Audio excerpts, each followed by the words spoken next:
something. But without further ado, I would like to introduce now our three talented leaders that I have had the great pleasure of meeting with one-on-one in the last couple of weeks. And I was very inspired to learn from all of them about the important work that they're doing. They are all from different companies, different sizes of companies, and they're all a different place on the journey of workplace mental health. So I'm sure that you will be as inspired as I was when I met with them. I'm wondering if I could just get the poll off of the screen.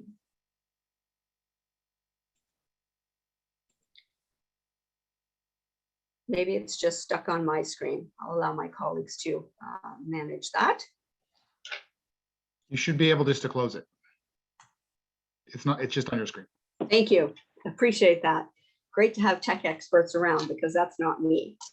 So first, I'd like to introduce Monika Melanic from our partner at Bell Canada.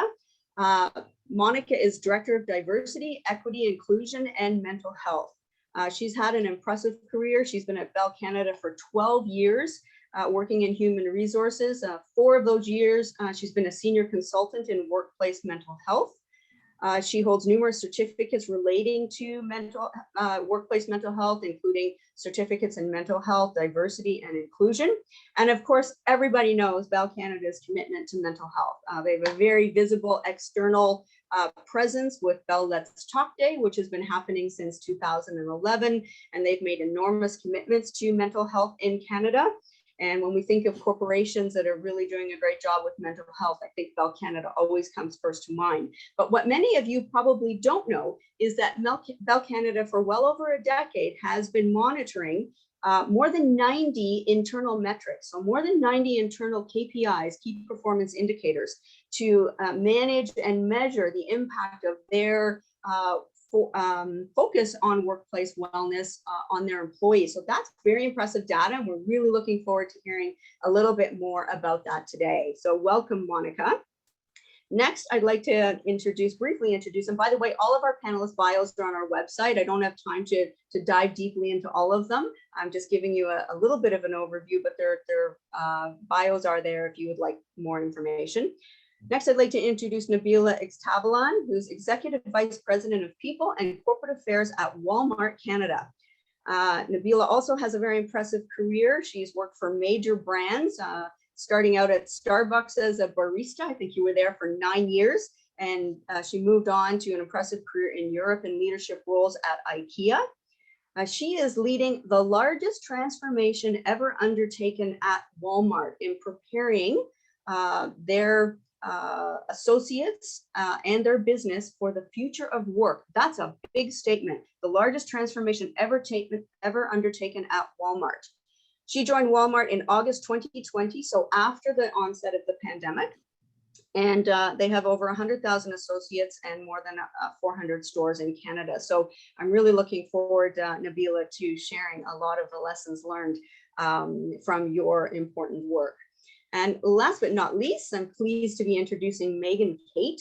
She's Associate Director at Sklar, Wilton and Associates.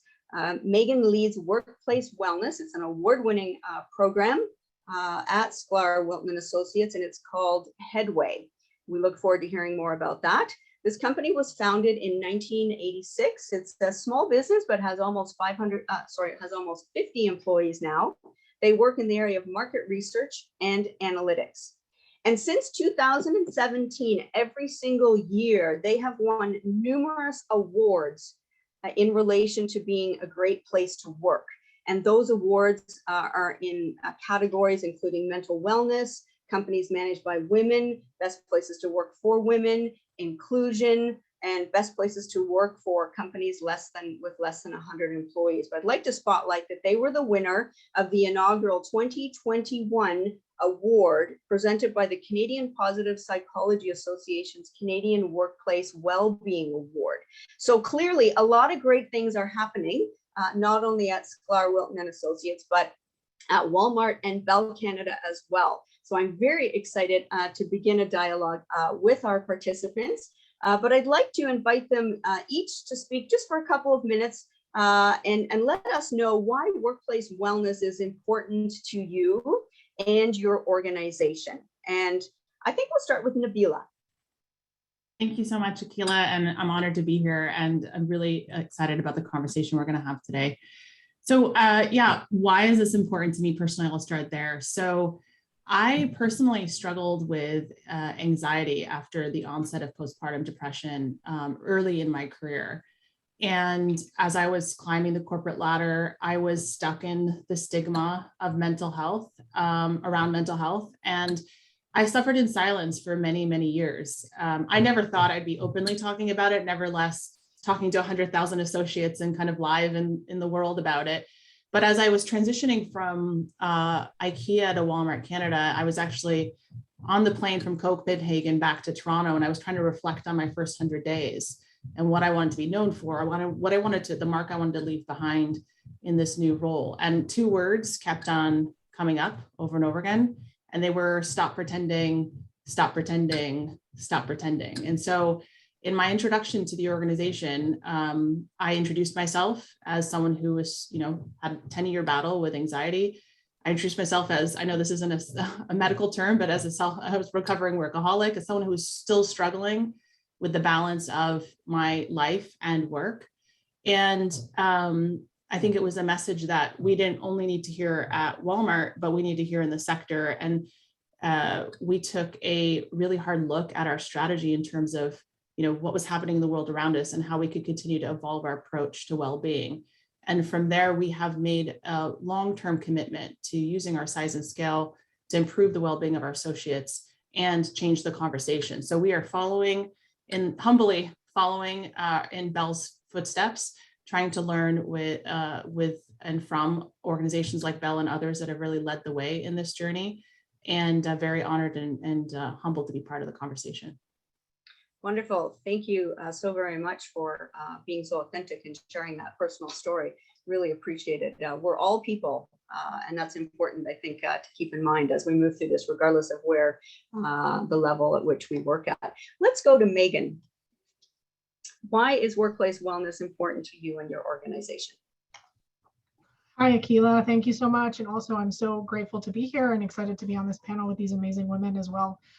So I'm going to talk to you a little bit about the organization first, and then I can give you a tidbit on me personally at the end. But you may not be as familiar with Sklar, Wilton & Associates. As mentioned, we're a smaller organization, but we're a brand and retail consultancy that has helped clients and build stronger brands for over 35 years. And our purpose, and really what we strive through in our organization, our work, is to help others succeed. And we know that to help our clients succeed, it's critical to take care of our people first. So within the organization, I want to highlight some of these great things that we do as a company and that has won us all those amazing awards. So we started a whole person development program in 2014, really offering customized support for mind, body, and spirit, and designed to help associates feel at their best in their personal and professional lives. And I think this will resonate with a lot of us. And we wanted to equip our associates with life skills toolkits to really help with balance, physical, mental health, and overall well-being. In 2015, our focus expanded beyond well-being to really purposefully include mental health, when our founder, Luke Sklar, shared with the company that he had been diagnosed with severe clinical depression. Luke had dedicated his life to helping others succeed. His brilliance and buoyant personality affected so many in a positive way. In 2015, the same year he was diagnosed with severe depression, he was inducted into the American Marketing Association Hall of Legends, which is pretty impressive. He took a leave of absence from work after a valiant 3-year struggle. Luke died by suicide on May 12th, 2018. This situation has a direct impact on every single member of the Sklar Wilton Associates team, many of whom had been unfamiliar with the impacts of mental health at the time, I think, as we see a lot of people facing. So starting with Luke sharing his diagnosis with the company, we decided that we wanted to be a lot more proactive with our approach to mental health and well-being. So at the time, we were actively looking to remove stigma around mental health through increased awareness and learning. We hosted a session on recognizing signs and symptoms in yourself. We ensured we had the benefits and resources in place to support those struggling as well as those supporting, as we know that that's important as well. We gave managers and all employees training on how to support and take care of others who had been struggling with their own mental health, and really adopted ongoing conversations and sessions on the topic. Mental health became top of mind for Sklar Wilton employees as we dealt with the direct impact that it had on our own lives. On the anniversary of Luke's passing, so in May 2019, we launched our official Headway program, as Akela had mentioned. It was really built to further our impact by helping other companies prioritize mental wellness within their organization. We wanted to build something good out of the pain we had felt from Luke's passing.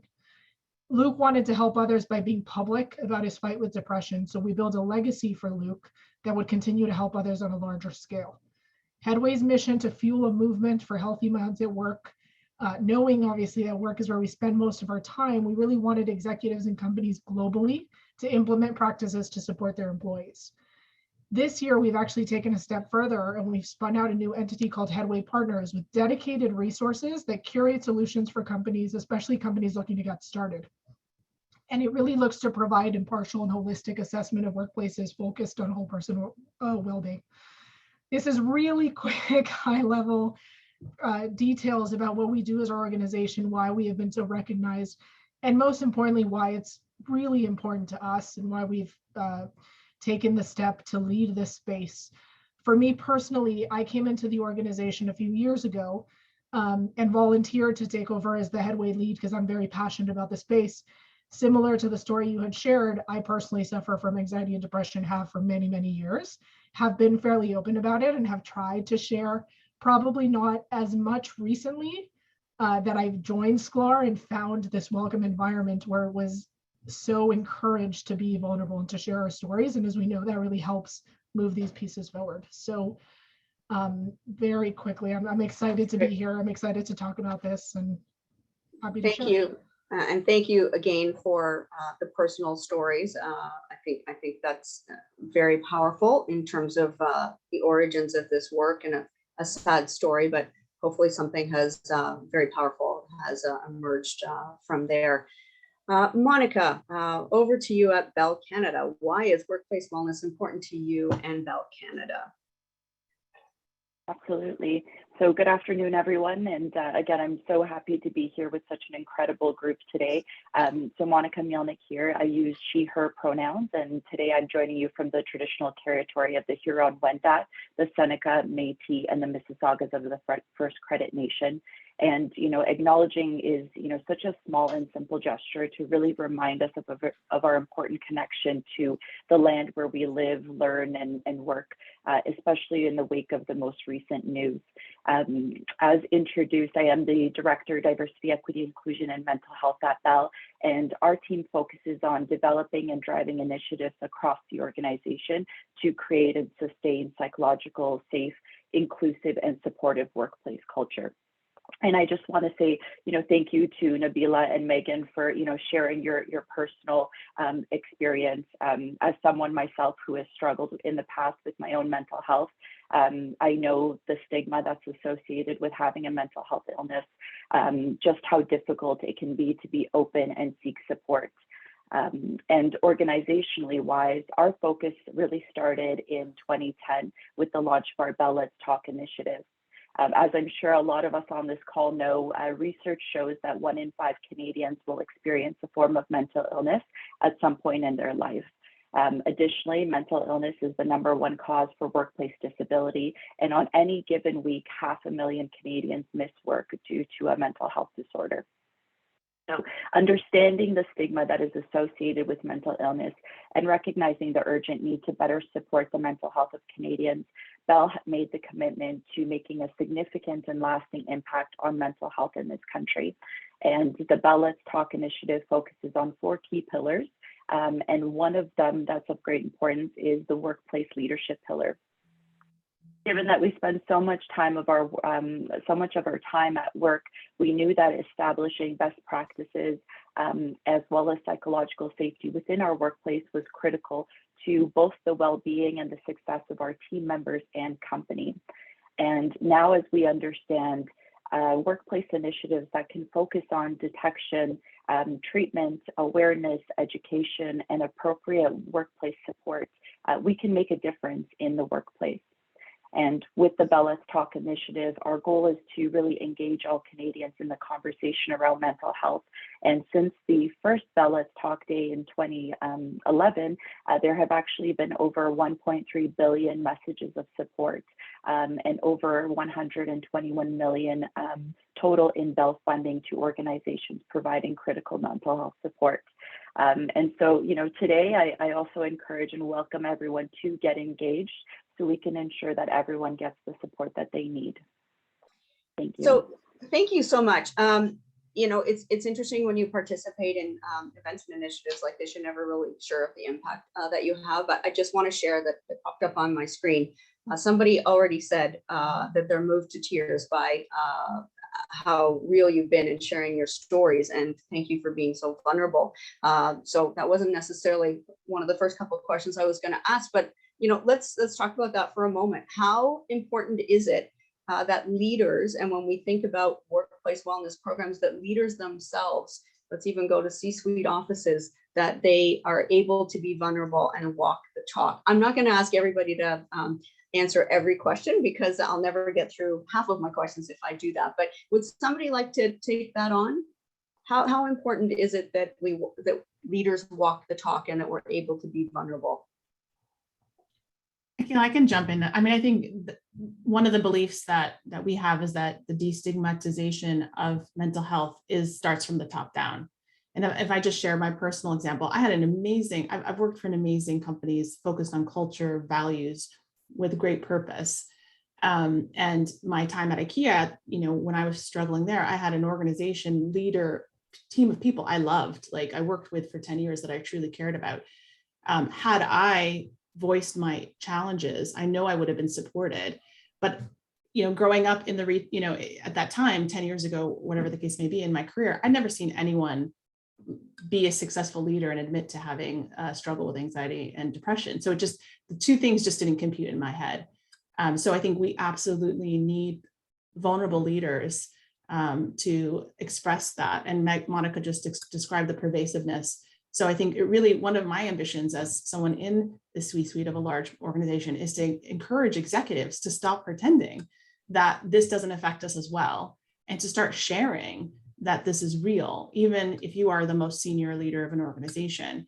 And then by doing so, create the cultural permission for others to do the same. And I know you've also done some great work in coordinating that conversation amongst the C-suite and CEOs, because if we don't destigmatize it from the top down, we will continue to struggle with the stigma. And so, Monika, being at Bell Canada and working in the space for a long time, what are your perspectives on what perhaps is most difficult about advancing workplace mental health? Good question. I think, a lot of it is in terms of how do we get this message across the entire organization? So, and I think, I see some heads nodding, and, making sure that we're able to actually resonate and connect with every single individual. At the end of the day, everyone has their own personal situation, their own struggles, their own challenges that they're dealing with. So, at an organizational level, how do we make sure that the initiatives that we're putting through, that the support that we're putting together is actually going to resonate and be relatable and practical for every single individual given their particular situation? So I think that's, an ongoing challenge, especially for larger organizations, is making sure that we're able to connect with every single individual, because at the end of the day, this is something that impacts every single one of us in one way or another. When I met one-on-one with each of you in the last couple of weeks, what was really interesting is that you all perhaps use different words, but you talked about this being a journey. You never quite arrive and have, the best comprehensive workplace wellness program in place, and now you can move on to another initiative. It's not a project. It's not something that resides in HR. It's about creating a culture in an organization. Now, Megan, it sounds like, you had situations that sort of led to that culture sort of taking root. But I'm wondering from Nabeela, because I think if I remember correctly, the pandemic really shone a light on the need for workplace wellness at Walmart, where prior it wasn't as much of a focus. So how do you go about creating a culture if we all acknowledge that this should not be a project or just an activity or an initiative that we create a work plan for and execute? Yeah, thanks for the question. So absolutely, I think if there's a silver lining to the pandemic, it shone a light on the pervasiveness and the need of us organizations and individuals and society to prioritize well-being and specifically mental health. For us at Walmart Canada, it started with belief.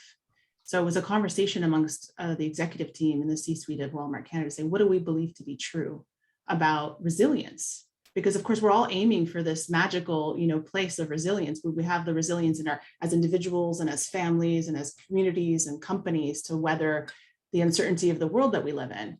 And one of the outcomes of that conversation is that we believe organizational resilience starts with individual resilience, that we actually won't achieve the level of organizational resilience that we need to future-proof our organization if individuals aren't resilient. And if you take that further, then that resiliency comes from holistic well-being, mental, emotional, social, environmental, spiritual, financial well-being. So first started with resilience, then the conversation went to well-being. And then again, what do we believe to be true about well-being? And I think you started, Megan and Monika and yourself also shared some of the statistics of the outcomes of focusing on well-being. So we also believe that there is no trade-off between well-being and growth, but rather a healthy organization leads to accelerating growth. So I think really that belief was first part, and it started again, executive leadership owning and signing up to and committing themselves to that belief, and that this is a whole company, fight, and it is a culture change. It's not a program, and it's not a solely HR-led initiative, and that was really the starting point. And then it was assembling a cross-functional task force to assess the current state. Where are we? What are we doing well? Where are the gaps? How do we want to use our size and scale to change the conversation? How do we want to affect the well-being of our associates, but also our communities and society across the country? And from there, we devised our ambition in terms of long-term vision, but then also a multi-year roadmap. So, I mean, I can't emphasize enough, the conversation around the belief that this is a business imperative, and it's an imperative for engagement, retention, and the type of organizations that people want to work for. Thank you. Well said. And I'm seeing notes in the chat describing all three of you as very brave in sharing your stories as well. Again, just giving you that feedback, knowing that people are really appreciating your authenticity. Megan, I'm wondering, has anything changed from the pandemic, or have we learned anything from the pandemic? I know you were well into providing supports for workplace mental health before the pandemic, but has the pandemic changed anything for you folks in your place of work? Yeah, completely. I think it's a great question. We thankfully were very focused on it before and had a strong foundation, which put us in a great spot. I know a lot of organizations are starting now, which is also really brave and exciting and wonderful to see.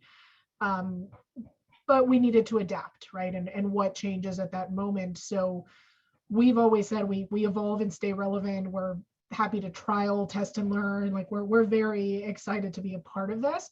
So a lot of things that we started testing very early into the pandemic, it's interesting because I was reflecting on this yesterday, right? Like we're moving into year 3, so it almost feels like it has been such an ongoing piece of this. But I mean, simple things like we pretty much immediately, I think within the first few months, saw opportunities for content to share, both, as we've mentioned, we're very focused on the internal and the external impact of our company. So we start with our team. And so very quickly, we talked to the team about mental well-being in times of COVID. We had like 2 content pieces that came out of it that was really acknowledging, having conversations, sharing, validating a lot of the feelings. Like it went from some people were feeling this way to everyone feeling this way, right? So ensuring that we had that, talking about unblurring boundaries, right? Like all of a sudden, everything kind of combined. And how can we help? How can we create those permissions to allow people to set their own times to work, to help everyone in their own boat, we talk about, right? Like we're in the same storm, but everyone's got their own boat in it. So a lot of that was happening, and thankfully we got pretty quickly. A lot of things that we implemented. So one of the key measures, we love measurement and we love metrics within the company. We have an annual survey to get a lot of feedback, but we quickly implemented a weekly survey that we have survived actually till this day. We call it our pulse survey. It's 2 questions. how are you feeling this week and what can we do to help? And from that, we were hearing kind of individual people, what was going on with them, how everyone was feeling. We could start to track that and then implement some quick actions. So from that, the partner organization really quickly was like, okay, what does the team need? Let's make sure we're providing those resources, testing and learning, putting things out there. And then just changing. So obviously like home office ergonomics was important. We moved to virtual happy hours. Connection is something that's really been lacking for the teams. Virtual walk and talk. Like there's tons of ideas and things that we've just been trying out to see how we can help. But that's really been super, super clear for us. And that idea of let's test along the way. Let's not be afraid of trying something out. If it works, great. If it doesn't, perfect. No harm done. But that way we're making sure that we're doing those pieces. Onboarding. So Nabeela talked about culture. We've all been talking about culture. Obviously, it's so key to that. So once you've built that really strong culture, how do you make sure that the onboarding matches that so that new people coming into the organization understand the importance of it? And then even more so when they're entering the organization at a time when we're not together, right? Like that culture is always something we have to protect. So that's been really key, continuing to engage the team, ask questions through the pulse survey and through every opportunity we can, and just helping others. So 100% we've adapted and we keep every day, it's a journey, as you mentioned. We're trialing, we're testing, we're learning, and we're evolving. That's great that you're willing to try and test and course correct as needed. Monika or Nabeela, I'm wondering if acknowledging that this is not easy work and it is a journey, could either of you share perhaps something that didn't quite go as planned and how you course corrected? I think it's important that people listening know that everything doesn't quite go perfectly, and that to pick up on Megan's comment, they were willing to test and try and course correct. Monika or Nabeela, I'm wondering if you have any examples that might fall into that category. Something didn't go as planned. Sure. Oh, go ahead, Nabeela. Go ahead. No, Monika, please. I'll go after you. And I think one of the things, and again, Megan had mentioned that is, in ensuring that you can remain flexible, adaptive, being, open to reviewing, gaining feedback, and really, trying that cycle all over again is so critical. Even though we had, specific programs and practices already in place, at the start of the pandemic, we realized very quickly that we needed to, again, be agile and adapt to the new needs of our team members. Whether this was, creating a robust, flexible working program, providing additional flexibility, collaboration, and support to help team members manage their work and well-being. Some of the initial things that we may have tried individually within our team, we realized that wasn't working. So we enhanced actually the collaboration tools across the entire organization because we realized the current systems that we had in place didn't support necessarily an inclusive environment when we moved to remote working. Additionally, another thing that we had noticed was, given the additional challenges and extra pressures that we have all been experiencing over the last 2 years, we wanted to also enhance and provide additional support for our team members in terms of their psychological care benefits. And so we, enhanced our psychological care benefits to have unlimited coverage for employees as well as their family members, to ensure that they are receiving the support that they need and that this wouldn't be a barrier in the support that they're receiving. Another element that also I don't think anyone was really necessarily prepared for was, in addition to the struggles and challenges that we faced with the pandemic, there was also a vast number of traumatic events that happened and took place across diverse communities, and those unfolded in a very quick succession and added additional stressors and impacted the mental health of communities. So it was very critical for us to also pivot and ensure that we were looking at the intersectionality of D&I as well as mental health to ensure that we were properly supporting individuals in need. I just to build on a few things and completely agree with everything. Nabeela, did you want to pick up on that? Yeah, absolutely. I think just to echo a few things, but also build. I think one of the things we also heard loud and clear from our associates, because we have continuous listening sessions, is the need for ethno-cultural appropriate mental health and well-being resources. So that's one of the things we did a deep dive on, is to make sure that the benefits that we were offering were ethnically and culturally appropriate for our associates and they could access that. That was one really big learning that we acted on within the pandemic. And I think just if I zoom out and reflect on the journey that we're on, one of the early things that we recognized is the need to overemphasize individual accountability, because early on this conversation, we almost demonize stress. And then, there's this perception that all stress is bad. And through our focus of well-being, we can de-stress our entire work experience. And that's actually not the case. So I think really making sure that there's a healthy understanding that stress is normal, stress is healthy, it's at certain levels, and when it gets unhealthy, and how do we take individual responsibility for that, along with what the organization is doing and the needs we have in society. So I think just to give you an example, when we started looking at our well-being framework, it was identifying the key components of well-being. So emotional well-being, mental well-being, spiritual well-being. And as we've kind of evolved, we've changed that framework into more of a first person description. So my health, my impact, my mind, my emotions, to really emphasize that individual nature of it, because it is so individualized and there's so much intersectionality into the experience, as Monika described. So I think that's an evolution of the way that we've talked about it internally. And then the other one, the really big one that I feel is really still a huge focus for us and something we're continuing to work on is even if you're not experiencing it as an associate, someone in your family is. So as Monika said, to extending our benefits to partners and dependents, and really talking about, the family dynamic, especially amongst moms with school-age children under the age of 12, right. Very specifically focused on that demographic group, because they are, probably the ones that there's lots of specific groups that we've looked on who we know have been disproportionately affected by the pandemic.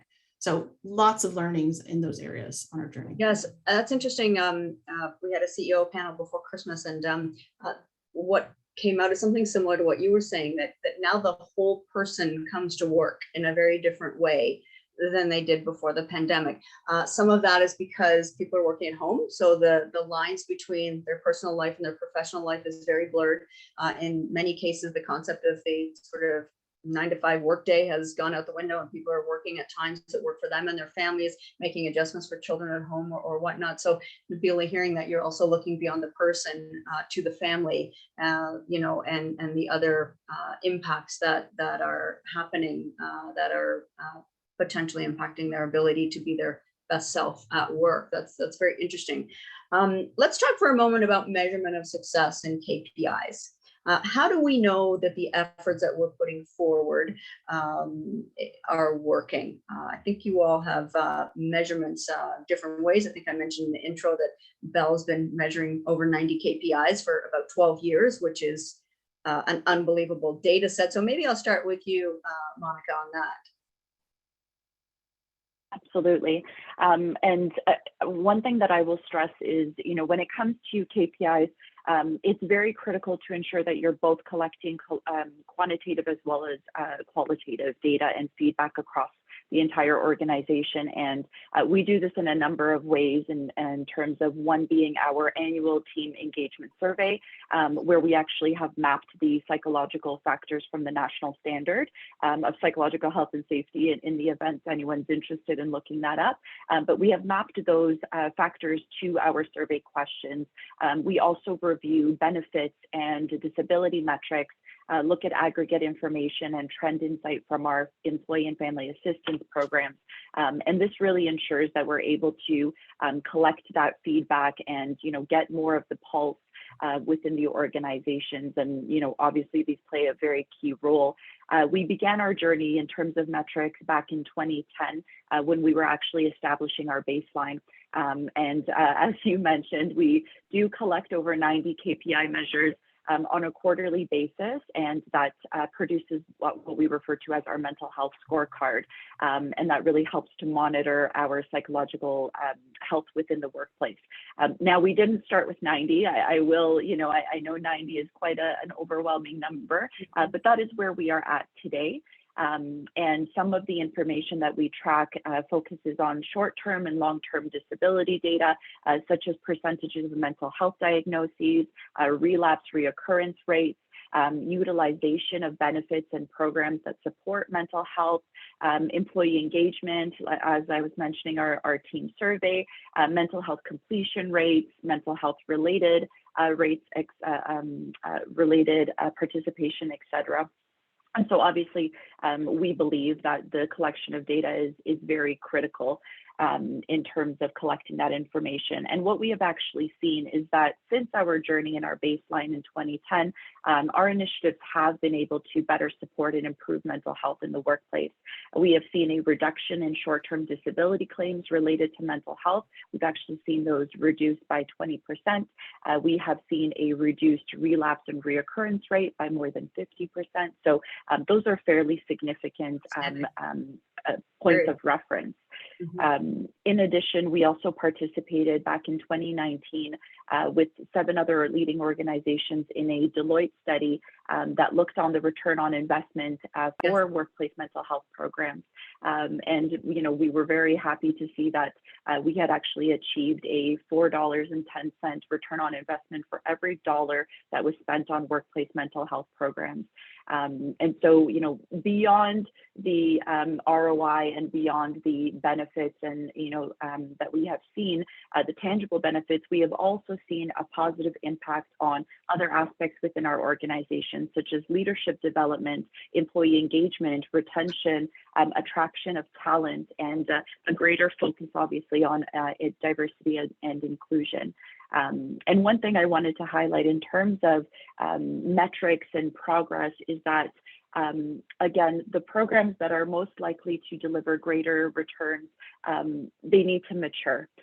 They will not necessarily yield immediate benefits. And so again, as we were mentioning before, this cannot be a project. This really does need to be an ongoing journey and commitment by the organization, because to see that positive ROI, that needs to be something that takes some time. And I believe research has shown, potentially 3 or more years, but again, it is a long-term journey. Great, thank you for that. Impressive metrics, clearly, and I'm aware of that Deloitte study, and I think the average was about 1.68 return on investment, I believe, across the many corporations that they were involved in, and then almost $3 return on investment after a program's been in place for 3 years or something of that nature. But you folks clearly have been well into this for many, many years, and it's more rooted in your culture and whatnot. And Nabeela, if you want to take on the same question in reference to KPIs or metrics, I also want to note someone in the chat has asked about rolling things out globally, indicating that does anyone have suggestions on how to get this sort of data from employees outside of Canada as well? So I don't know, Nabeela, if you have a comment on that in relationship to KPIs and how that translates. Yeah, I mean, I would echo again all of the things that Monika just said. We aren't, we're still in the process of kind of aggregating all those different metrics into a common scorecard. But we definitely do the pulsing. We look at utilization, adoption, all those types of things. I think one of the interesting journeys that we're on is trying to measure anxiety. So we're actually working with the Culture Think Tank on an anxiety index and pulsing our associates and leaders on anxiety and related to their well-being, and just trying to double click on the areas where we know there's probably the most pervasiveness in our workforce, as well as the psychological safety, self-compassion, and a few other areas as well. And so that's something that we're really committed to. And I shared that we started this journey at the top and with our C-suite. And so keeping in mind, we're in the middle of the pandemic, we're an essential service. Our leaders are working with probably the highest degree of uncertainty and stress that any of us have experienced. And 6 months in, knowing this is very early on, our C-suite, as they were going through this, actually reported a 28% increase in self-compassion, a 26% improvement in focus, a 16% increase in psychological safety, and an 8% increase in efficiency and productivity, while I think experiencing all of the things that we have all experienced living through the pandemic. So early indications of the power and potential of the shift. And then we've seen, again, great utilization and adoption across the organization, but we're still on the beginnings of this journey. So I look forward to calling Monika and having our teams collaborate, and Megan, on how they've been measuring across the time that they've been working on this as well. Wonderful. Thank you so very much. Megan, any quick comments on KPIs or measurements? I think I echo the sentiments, and we've talked about it before, right? Engagement surveys key for us. We started doing it 3 times a year instead of annually to get that more often the feedback. And the pulse survey that we implemented within COVID was also really helpful. And we look at measurements also, additionally, things like employee tenure. Obviously, we're a smaller organization, but things like that have a great measurement. We have an average tenure of 10 years. So that obviously reflects really well that the people feel cared for. So this is being recorded, and so if anybody out there in the audience, there's some great information there that proves the return on investment and how important it is for business to focus on workplace wellness.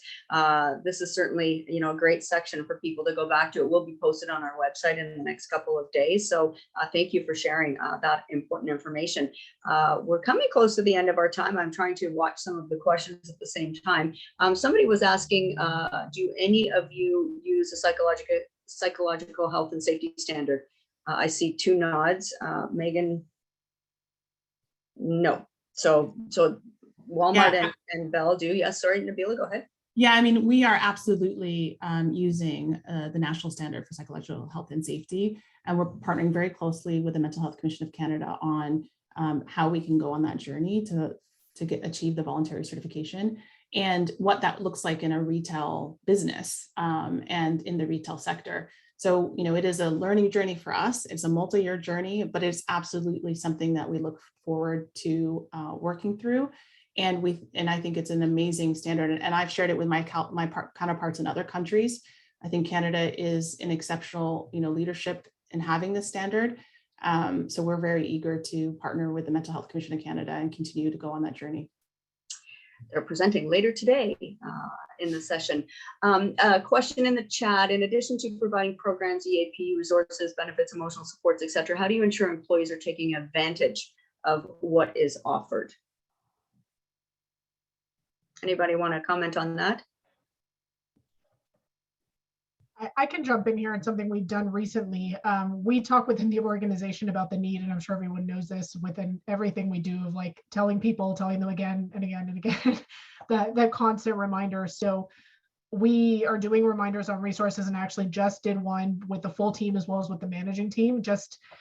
I went through all the resources, called, used them, make sure I was really familiar with them, shared it out with the broader team, and then reminded managers, because manager one-on-ones are obviously really key to get the true pulse of the organization.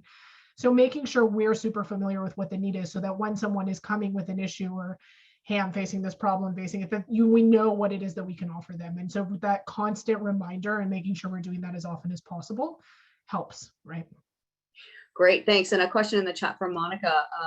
Have your workplace committees been trained to talk about psychological health and safety? And if so, via which training? Can you repeat that question one more time? Sorry, I just want to make sure I understood that. Yeah, there's a preface to it. Could you please ask how mental health is integrated into their occupational health and safety programs in identifying, measuring, and mitigating psychological hazards in the workplace? Have their workplace committees been trained to talk about psychological health and safety? And if so, via which training? Absolutely. So training is actually one of our key aspects and key pillars of our mental health programs within the workplace. And so in addition to mandatory training that we have for people leaders and online trainings that we have for team members across the organization, we actually built a training program for our health and safety and union representatives to ensure that they are also able to have those important conversations, because we know that the individuals are not always necessarily comfortable or ready to approach maybe, someone within, a leadership position in terms of some of the challenges or concerns that they're experiencing. So we wanted to ensure that we were also including training for these groups and these individuals that they may reach out to first, so they are also able to either bridge them to appropriate services, support someone in the time of distress or in the time of a crisis. So we have absolutely been very connected with our groups there. We also join the Joint Health and Safety and Union Committee meetings on an ongoing basis, provide them with insight and understanding into future initiatives, past initiatives that have taken place, as well as collecting their feedback to ensure that we are also identifying additional opportunities that we need to address for those particular groups. Wonderful. And I see thanks from the person that asked that. I'm going to ask one last question of all of you. And I'm going to ask you to answer in just a few words or a sentence. And that is, if anyone listening, regardless of where they work, big organization, small organization, wherever they're at on their journey in workplace mental health, if you had advice that they could do one thing differently tomorrow to advance their psychological safety in their workplace, what would it be? Advice for one thing different people could do tomorrow, regardless of where they work, large company, small company, what level they're at, what role they play. What would be one thing they could do differently tomorrow? I can go first, Akela. I would say I'll go back to what I started with. It starts with belief, and I think aligning your leadership around that belief, and then finding that one or two champion who wants to be the first to destigmatize from the top down. Awesome. Thank you. Megan or Monika?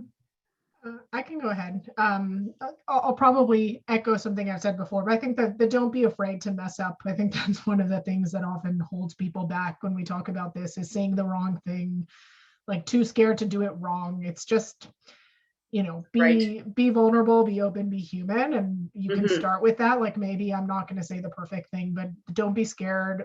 Be comfortable with trial and error. We might not get it right, but doing something is just so critical. So. Wonderful. Great advice. Monika, last word goes to you.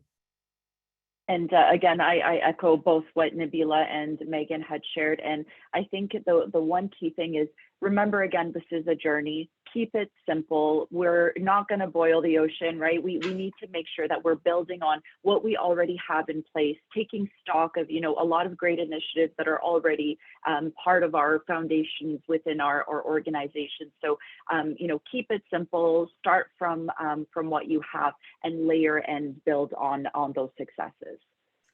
Wonderful. Great advice from all of you. I truly want to thank all of you for taking time out of your very busy schedules to inspire us, to be authentic with us and help us all realize that this is not easy work. It's a journey.